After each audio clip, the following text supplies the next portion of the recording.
Welcome to DPM 86 LRDI section. आज का set क्या बोल रहा है? A company name XYZ limited which sells 5 different products such as A, B, C, D and E give misleading information to the press regarding some of its sales.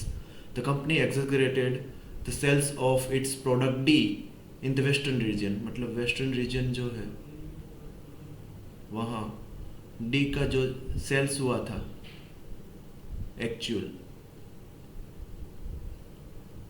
उससे ज़्यादा sales उसने दे दिया है। गिवन सेल्स उससे ज़्यादा है, ठीक है।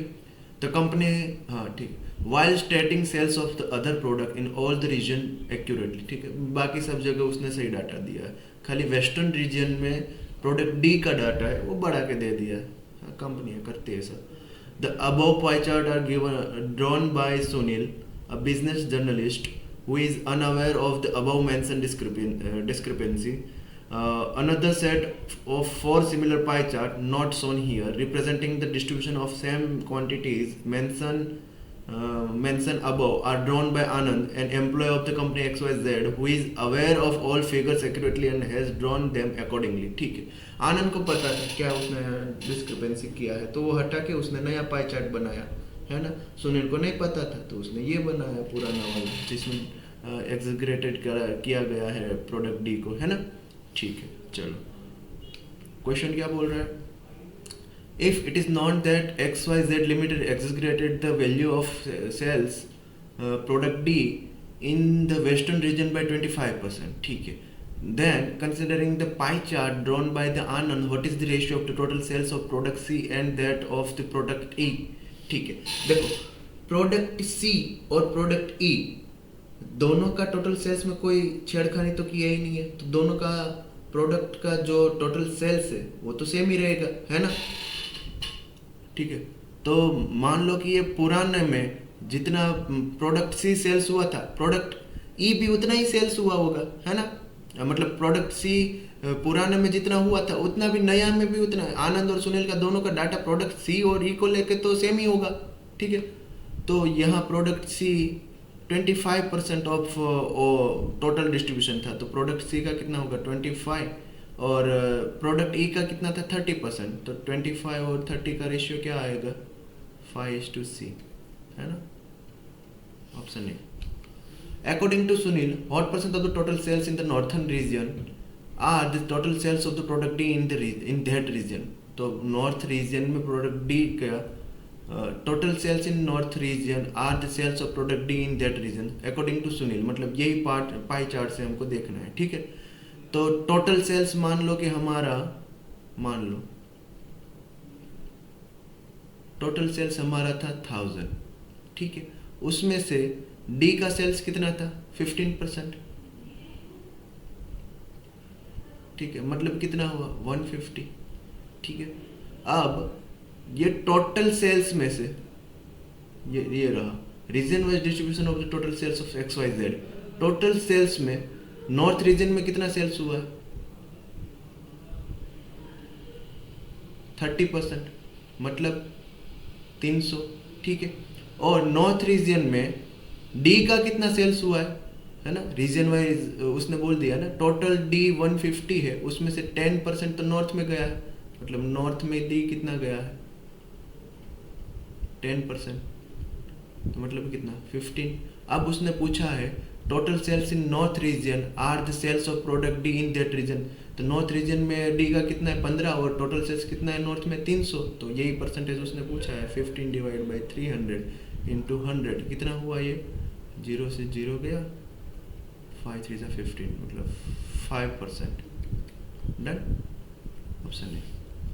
अगला question, according to pie chart drawn by Anand, if the sales of product E in the western region represented by 25% of the total sales in the western region, है ना। कौन सा प्रोडक्ट ई रीजन वाइज डिस्ट्रीब्यूशन अगर देखे तो सुनील ने क्या उसने डिनोट किया है 20%, बट आनंद के पाई चार्ट में क्या है ये 25%, है ना। Then what is the percentage shares of sales in north region in the total sales of the company, ठीक है। देखो, मान लो कि वेस्टर्न रीजन में ये जो डी है उसका सेल्स बढ़ा के दिया है उसने, है ना, लेकिन ई का सेल्स परसेंटेज नहीं, सेल्स तो सेम ही रहेगा, है ना, सुनील में और आनंद में। मान लेते हैं कि टोटल सेल्स वेस्टर्न रीजन में सुनील के हिसाब से मतलब पहले 100x था, है ना, तो तब ई प्रोडक्ट ई का सेल्स कितना होगा 20%, मतलब 20x, ठीक है। और ये 20x क्या नाम है, आनंद के हिसाब से कितना है 25% of the total in the western reason, है ना। तो टोटल वेस्टर्न रीजन में एक्चुअल में टोटल सेल्स कितना हुआ होगा, इसका 4 गुना, है ना, क्योंकि 100% कितना होता है 25 × 4, है ना। तो 80x एक्चुअल में हुआ होगा, मतलब सुनील के हिसाब से 100x है, आनंद के हिसाब से 80x है, मतलब जो ये 20x का घपला है ना, ये 20x जो ज़्यादा आ रहा है वो प्रोडक्ट डी में बढ़ाया गया होगा, है ना, प्रोडक्ट डी में बढ़ाया गया होगा, ठीक है। अब उसने क्या पूछा है, then what is the percentage share of the sales in the northern region in the total sales of the company, ठीक है, ठीक है, ठीक है। देखो अगर मान लो, देखो यहाँ कितना परसेंट बढ़ाया है ना, 100 था उसमें 20 कम किया, मतलब ये 20% लेस करना पड़ेगा, है ना। डी में 20x बढ़ा के बोला है, मतलब टोटल 100x था, उसकी जगह सही में कितना था 80x था, मतलब 20% हमको वेस्टर्न रीजन का 20% कम करना पड़ेगा, ठीक है। मान लो कि ये टोटल सेल्स है, ये वेस्टर्न रीजन का हमने 100x लिया था, उसमें से 80x निकला, 20x तो गलत था। मान लो कि टोटल सेल्स 100y था, ठीक है। तो वेस्टर्न रीजन में क्या होगा, region wise distribution of the total sales है, तो वेस्टर्न रीजन में 25 है, तो ये 25y होगा, है ना।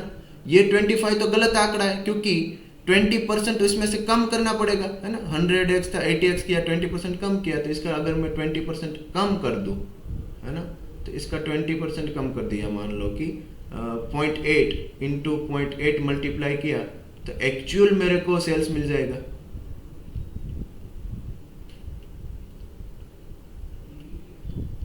Actual sales in western region कितना मिलेगा, ये 20y, मतलब 5y जितना घपला है ना।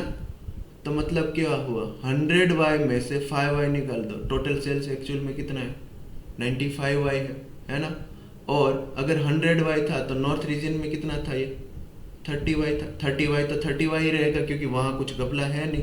तो अब नया परसेंटेज जो नॉर्थ रीजन में बनेगा वो कितना बनेगा, 30y divide by 95y into 100, क्योंकि हमको नॉर्थ रीजन का ही पूछा है ना। तो ये कैंसिल हो गया, ये 25 है, ये 19 है ना। ये क्या हुआ 600 डिवाइड बाई 90, ठीक है। 100 डिवाइड बाई 19 कितना होता है 5.26 इंटू 6 कितना हुआ 31 पॉइंट समथिंग, 31 पॉइंट समथिंग वाला ऑप्शन कोई है नहीं है, तो नन ऑफ दिस। अगला question, if the actual sales of the company is 14,000 crore, है ना, एक्चुअल सेल्स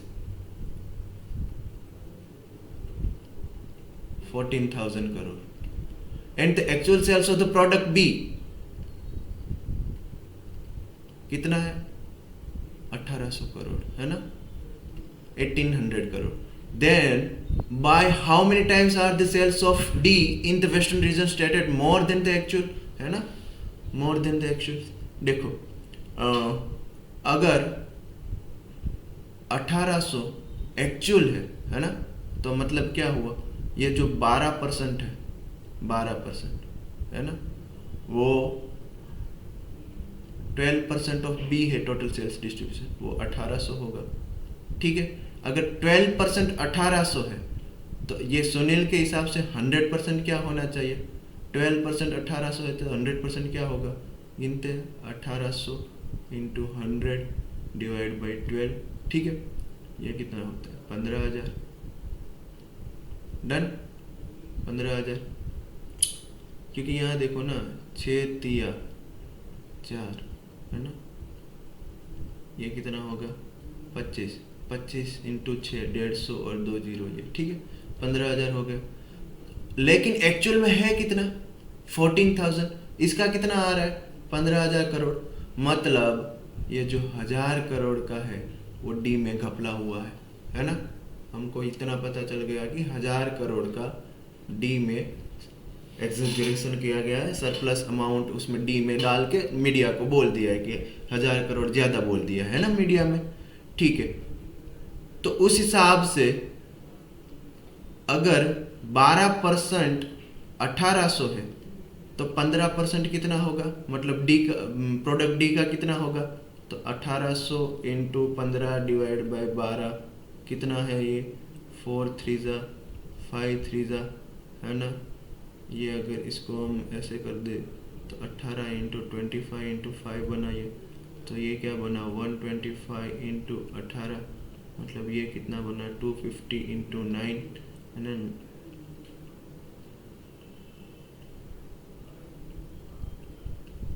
तो ये टोटल 2250 करोड़ का प्रोडक्ट डी का सेल्स है, और 2250 करोड़ में 1,000 करोड़ का तो गबला है। उसमें अगर रीजन वाइज देखने जाए तो 1125, क्योंकि टोटल 2250 है प्रोडक्ट डी, उसमें से 1125 तो वेस्टर्न रीजन में डाला होगा क्योंकि 50% बोला है उसने, है ना।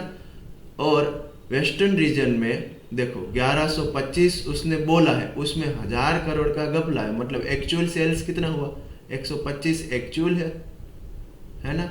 और ये गिवन उसने कितना बोला है, इतना बोला है। मतलब उसने क्या पूछा है अब, how many times are the sales of D in the western region stated more than the actual, कितना टाइम्स है ना। एक्चुअल सेल्स का कितना 125 इंटू कितना 8 टाइम्स या 9 टाइम्स है ना, 125 ये 9 टाइम्स हुआ, 9 टाइम्स एक्चुअल से, है ना। अगला क्वेश्चन क्या बोल रहा है, if the actual sales of the product A in the western region are known, which of the following additional data considered independently along with the above information given is necessary and sufficient to find the actual sales of the product D। ठीक है, उसने बोला है कि कौन सा data, नीचे 4 data दिया गया, उसमें से कौन से डाटा से अगर हमको actual sales of product A पता है वेस्टर्न रीजन में, तो कौन से डाटा से हम प्रोडक्ट डी का एक्चुअल सेल्स हम जान सकेंगे। ठीक है, तो उसके लिए वेस्टर्न रीजन का आइदर पता होना चाहिए, आइदर प्रोडक्ट डी का डाटा हमको पता होना चाहिए। ठीक है, पहला बोल रहे हैं actual sales of product D in the southern region. देखो सर्दर्न रीजन में प्रोडक्ट डी का डाटा होने से हमको कुछ पता नहीं चलता। वेस्टर्न रीजन में प्रोडक्ट डी का एक्चुअल डाटा चाहिए, तो सर्दर्न रीजन में तो वो पहले था उतना ही रहेगा, है ना। Actual sales in the northern region का भी हमको कोई फायदा नहीं होगा। Sum of the actual sales of product E and product D in western region. देखो वेस्टर्न रीजन में और प्रोडक्ट ई डी, ये दोनों हमको पता चल जाएगा हमको एक्चुअल कितना है।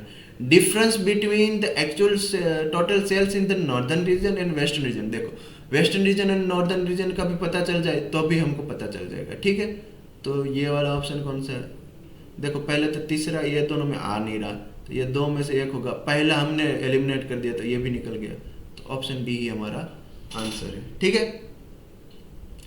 है, तो ऑप्शन डी।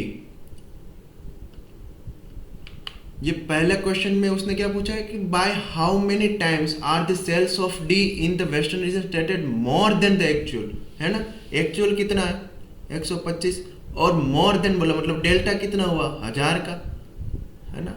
तो ये कितना 8 गुना होगा। हाँ, उसने 1125 से नहीं पूछा है, 1000 से पूछा है। ठीक है, तो 8 गुना होगा। ठीक, चलो मिलते हैं अगले DPM में।